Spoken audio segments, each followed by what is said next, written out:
तमाम ही उर्दू, मराठी और YouTube channel के तमाम ही हमारे प्रेस के साथी, आज पत्रकार परिषद प्रेस कॉन्फ्रेंस इसलिए आज आप लोगों को याद किया गया है कि मालेगांव शहर में 3-4 दिनों से मीडिया में और शहर के अंदर चर्चा है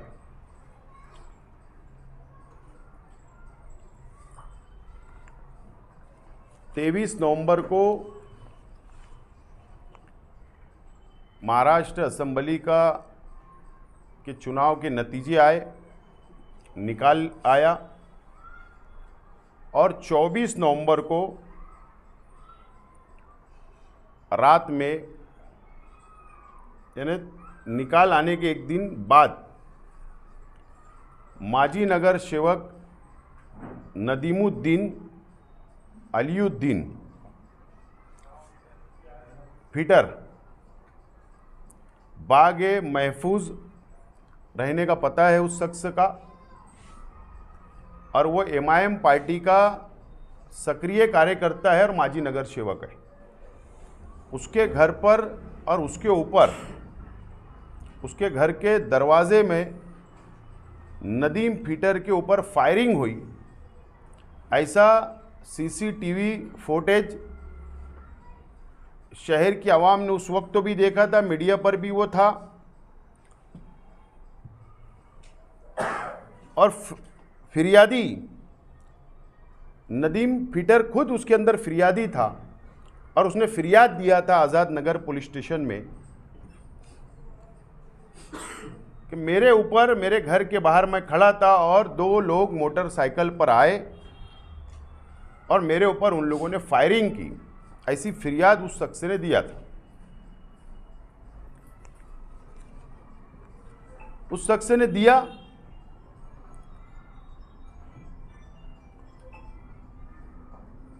पुलिस ने, आज़ाद नगर पुलिस ने और उनके वरिष्ठ अधिकारियों ने मिलकर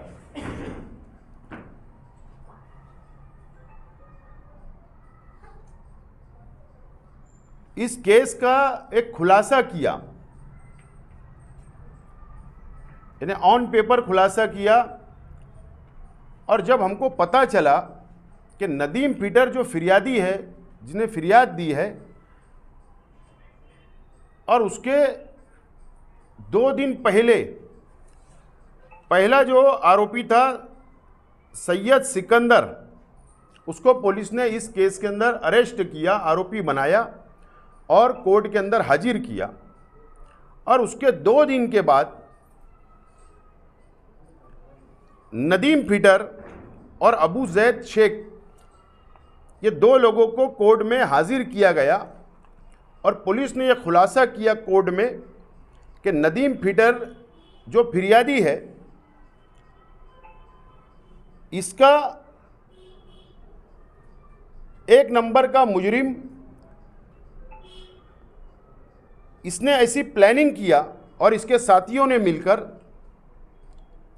ये 2 लड़के लोग जो सैयद सिकंदर और अबू जैद शेख, ये 2 लोग और नदीम फिटर और कुछ लोगों ने मिलकर,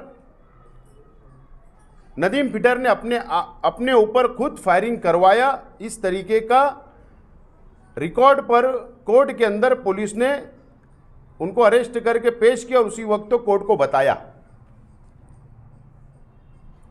और शहर को पता चला कि जो फिरियादी था वही मुजरिम है, वही आरोपी हो गया। तो ये एक अलग केस शहर ने देखा, अलग नवैयत ये केस के अंदर शहर की आवाम ने देखी, अपनी आंखों से देख रही है। सवाल ये है, आज प्रेस कॉन्फ्रेंस लेने का हमारा जो मकसद है, वो मकसद बिल्कुल साफ है। शहर के आज के एमएलए मुफ्ती मोहम्मद इस्माइल कासमी साहब एमआईएम के उम्मीदवार अपने इलेक्शन प्रचार के अंदर उन्होंने अच्छाई और बुराई की बात की।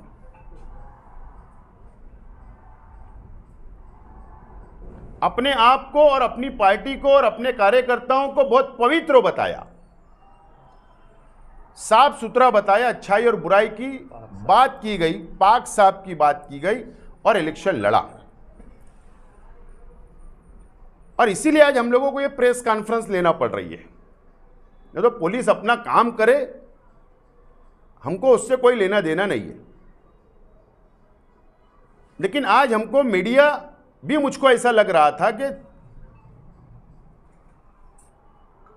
कि जो साफ सुथरे तौर पर लिखना चाहिए, वाज़े लिखना चाहिए, मीडिया भी नहीं लिख पा रही है माफ़ी के साथ। इसलिए आज मुझको, हमारे साथियों को मीडिया के सामने, शहर के आवाम के सामने आना पड़ा।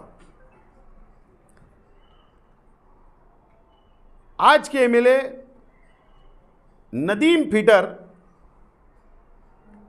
आज के एमएलए के राइट हैंड माने जाते थे। कई लंबा सफर उन्होंने साथ किया। उनके लिए बहुत जोर और शोर से उन्होंने असेंबली के अंदर काम किया।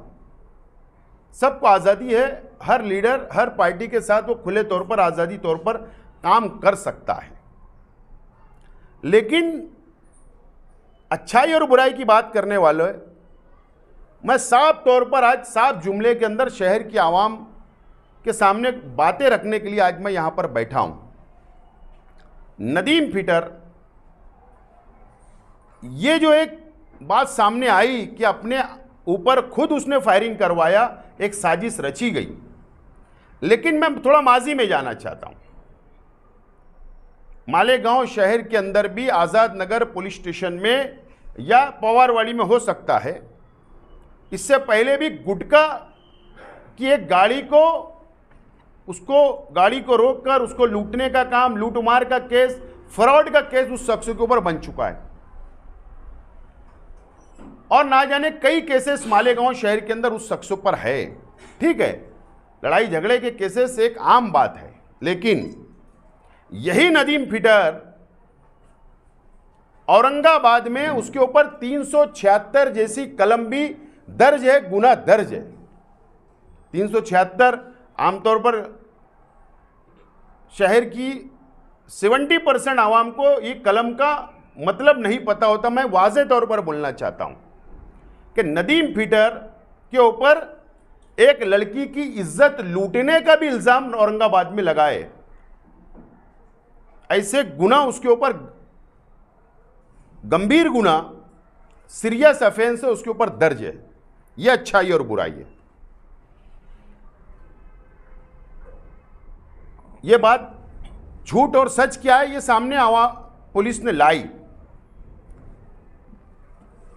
2 नवंबर को जाफरनगर इलाके के अंदर इम्तियाज हरिया जो एमआईएम का वर्करी कर रहा था, किसी शख्स ने उसको उठाकर लेकर गया, उसको मारा। आज के एमएलए और उनके पार्टी के हजारों लोग पवारवाड़ी पुलिस स्टेशन के अंदर जाकर धरना आंदोलन करते हैं और गुंडागर्दी का इल्जाम हमारे ऊपर, हमारी पार्टी के ऊपर, हमारे वर्करों के ऊपर लगाए गए। खुलासा हो गया, झूठ और सच सामने आ गया।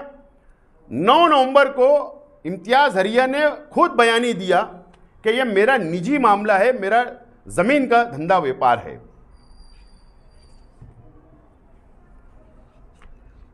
अभी की बात है 14 जनवरी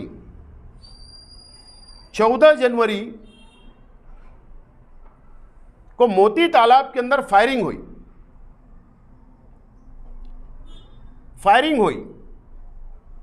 उसकी सीसीटीवी मीडिया के पास भी है, आवाम भी देख रही है। सिटी पुलिस स्टेशन के अंदर गुना दर्ज हुआ, राइट का हुआ, एक पार्टी के तरफ, एक तरफ आर्म एक्ट लगा, फायरिंग हुई। फायरिंग करने वाला जिसके ऊपर इल्जाम वो कौन है? वो छोटा बाबू उसको बोलते। खुले तौर पर गुंडागर्दी किया, खुले तौर पर फायरिंग किया पब्लिक में। ये किसका आदमी है? ये एमआईएम का आदमी है। यह अच्छाई और बुराई है। ये 2 महीनों के अंदर एक, मैं बाकी थोड़ा तफसील में जाऊंगा, सब तफसील में। ये जो नदीम फिटर है, जो असदुद्दीन अवैसी साहब के बाजू में, आज के एमएलए के बाजू में उसकी तस्वीर है, जिसके ऊपर मां बहनों की इज्जत लूटने का इल्जाम है, इज्जत लूटने का। यही शख्स नदीम फिटर है जो अपने आप के ऊपर खुद फायरिंग करवाया, जो ये कौम और मिल्लत की दुआई देते हैं, कौम और मिल्लत की बात करते हैं। ये ऐसे लोग हैं जो फोटो एकदम वाज़े, ये छोटे बाबू ये नाच रहा था, उनका काम करा खुला। एमआईएम का ये हार्ड वर्कर है, इसने फायरिंग किया 14 जनवरी को। और जो अबू जैद शेख, जो फायरिंग मामले के अंदर दूसरा मुजरिम है, आरोपी है, वो अवैसी साहब के साथ इसका फोटो है। ये बात हो गई। और अभी मैं एक स्पेशल प्रेस कॉन्फ्रेंस लूंगा, वाजे कर देता हूं, ये इरफान हैदराबादी है। ये सब मुफ्ती इस्माइल साहब का बहुत खास, रिक्शा के ऊपर प्रचार भी वही कर रहा था, गाड़ी का इब्तिदा भी मुफ्ती साहब कर रहे थे। इसके बारे में भी एक स्पेशल प्रेस कॉन्फ्रेंस होने वाली है कि अच्छाई और बुराई क्या है, बताऊंगा। सवाल यह है, इसके अंदर 3 आरोपी सामने आ चुके। एक सैयद सिकंदर आ गया पहला, दूसरा आरोपी अबू जैद शेख आ गया, तीसरा आरोपी नदीम फिटर जो पुलिस की गिरफ्त में अरेस्ट है। ये 3 लोग आ गए। कल जब हम इसकी डीप में गए, तह में गए, जब हमको पता चला मीडिया के जरिए कि ऐसा केस आगे बढ़ रही है, तो मैंने मेरे अपने वकील से बात की कि आप कोर्ट के अंदर मालूमात लो कि ये 3 आरोपी के अलावा और पुलिस की जो रिपोर्ट आ रही है, या रिमांड रिपोर्ट आ रही है, रिमांड रिपोर्ट पुलिस देती है आरोपी के साथ, मतलब जाकर आप वहां पर मालूमात लो कि क्या बात है। तो उसके अंदर 4था आरोपी को पुलिस को अरेस्ट करना है। उस शख्स का नाम है अब्दुल मालिक यूनुस ईसा शेख, एमआईएम का जिला अध्यक्ष, माजी महापौर। 4था आरोपी जिसको अरेस्ट करना है पुलिस को, जो रिमांड रिपोर्ट में और कल की जो 1 दिन की पीसी मजिस्ट्रेट साहिबा ने, जज ने जो ऑर्डर किया है, उसके अंदर भी दर्ज है, नाम वाज़े तौर पर 4था मुजरिम अब्दुल मालिक यूनुस ईसा शेख है।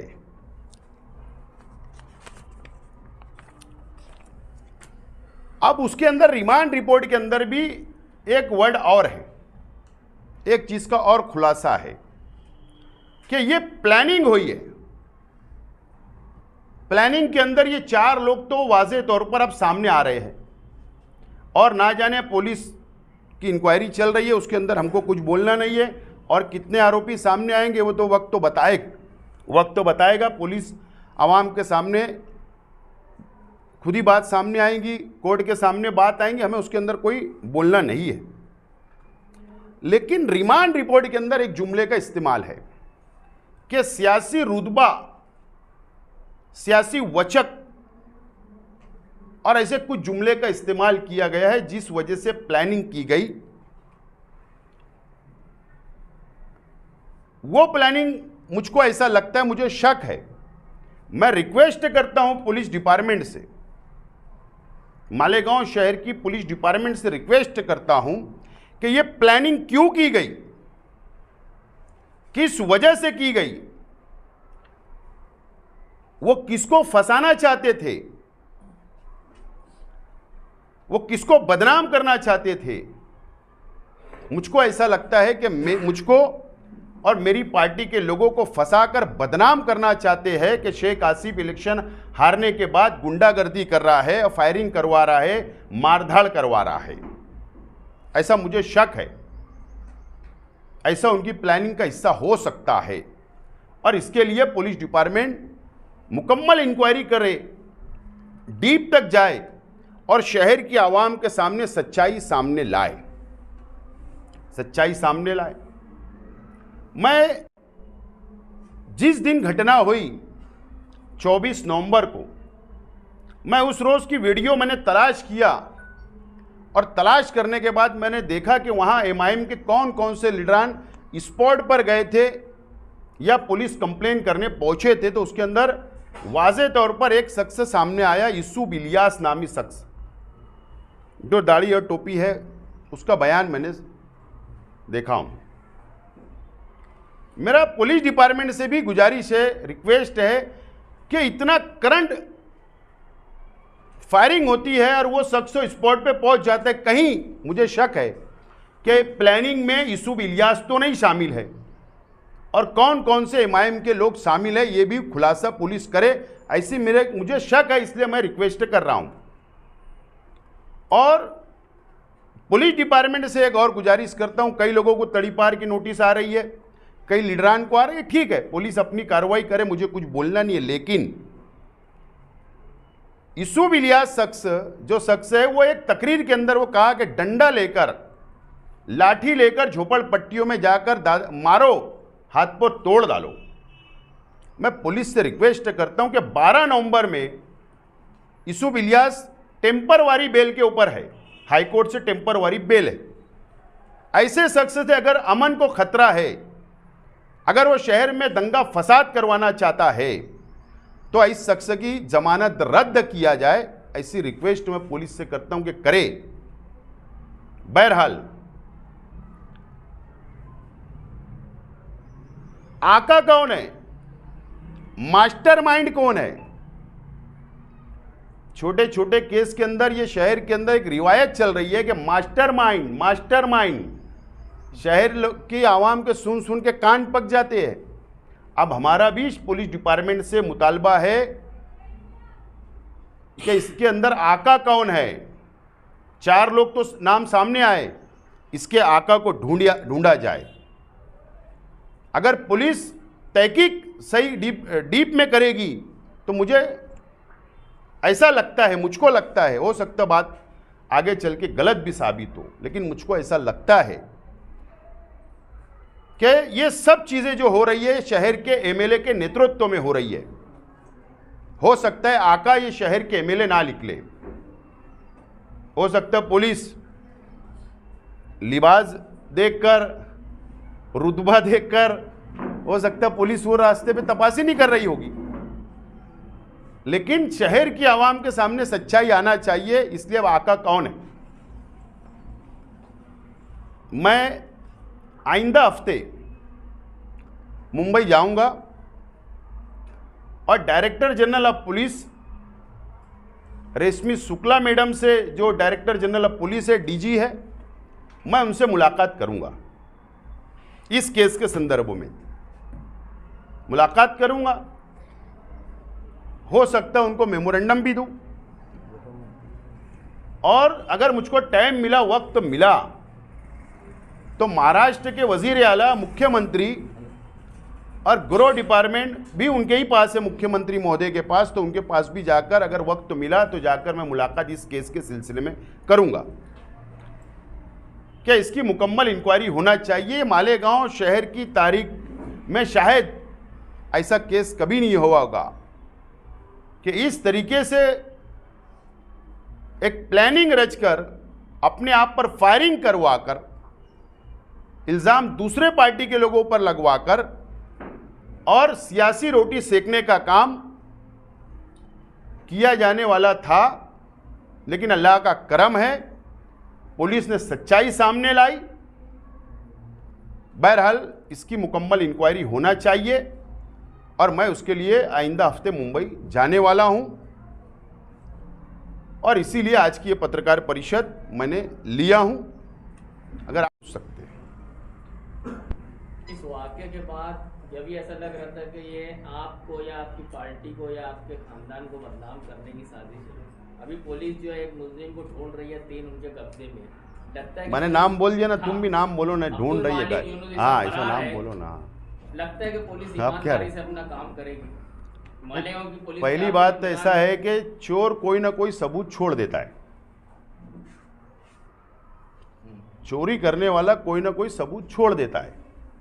जिस दिन 24 नवंबर को फायरिंग का वाकया हुआ, सीसीटीवी के जो फुटेज है या जो वीडियो है, उसके अंदर साफ तौर पर लग रहा था शहर के आवाम को भी कि प्री प्लानिंग से ये फायरिंग करवाई गई है।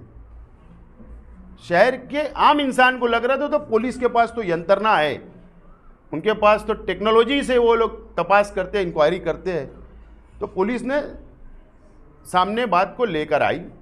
बहरहाल पुलिस ने अगर केस को यहाँ तक लाई है तो मुझको ऐसा लगता है कि कोई भी शख्स या कोई भी डिपार्टमेंट हो, पुलिस हो, इंक्वायरी करता है जो, वो हवा में इस तरीके का कोई भी किसी पर भी मुजरिम नहीं बना देती है पुलिस। कुछ तो सबूत होंगे।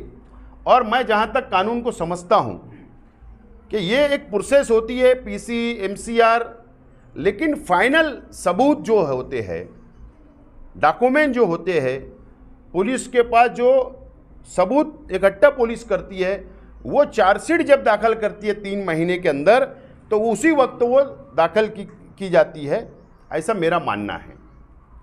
तो जाहिर सी बात, अगर सबूत होंगे तो पुलिस ने यहाँ तक कार्रवाई को लाई, ऐसा मेरा मानना है। इसकी जिम्मेदारी आप एमआईएम के जो एमएलए हैं इस्माइल, उन्होंने इसकी जिम्मेदारी लेनी चाहिए कि मेरे लोगों से ऐसा ऐसा हो गया, और वो जिम्मेदारी लेते हुए शहर के आवाम से उन्होंने क्या करना चाहिए। बिल्कुल, मैं उनसे कोई उम्मीद नहीं है, आज के एमएलए साहब से कोई उम्मीद नहीं है। उनके पास गांजा बेचने वाला उनके लिए पवित्र होता, ड्रग्स बेचने वाला उनके लिए पवित्र होता, उनकी पार्टी में अगर है, चोर हो तो उनके लिए पवित्र होता, उनकी पार्टी में अगर हो, बलात्कारी इंसान हो तो उनकी पार्टी में चलता है, गुंडा हो चलता है, फायरिंग करने वाला है तो भी चलता है, औरतों के साथ इज्जत लूटने वाला है तो भी चलता है। तो इसलिए उनके पास जो माल है, जो कार्यकर्ता है, जुगाड़ चलाने वाले, सट्टा, आंकड़ा, ये सब उनके लिए पवित्र होते हैं। इसलिए उनसे डालेली आहे 23 तारीख, पहिली तारीख आहे। NJ जमादार हा मजिस्ट्रेट आहे, केसमध्ये मजिस्ट्रेट आहे, NC कोर्टमध्ये आपला पहिली हिअरिंग आहे, नोटीस वगैरे सर्व होणार आहे। मग नाही, मी स्पष्ट एक पत्रकार परिषदेमध्ये एकदम मी स्पष्ट मालेगाव शहराची बाजू मी मांडलेली आहे। एक पण पाकिस्तानी नाही, एक पण बांगलादेशी नाही, रोहिंग्या पण नाही, मालेगाव में एक माणूस पण त्यांना भेटणार नाही, सापडणार नाही। आणि जे SIT जे सरकारने गठीत केलेली आहे, काही होणार नाही, एकदम स्पष्ट मी सांगतो आज। बस ठीक है, नहीं तो ये ग्रुप दूसरी तरफ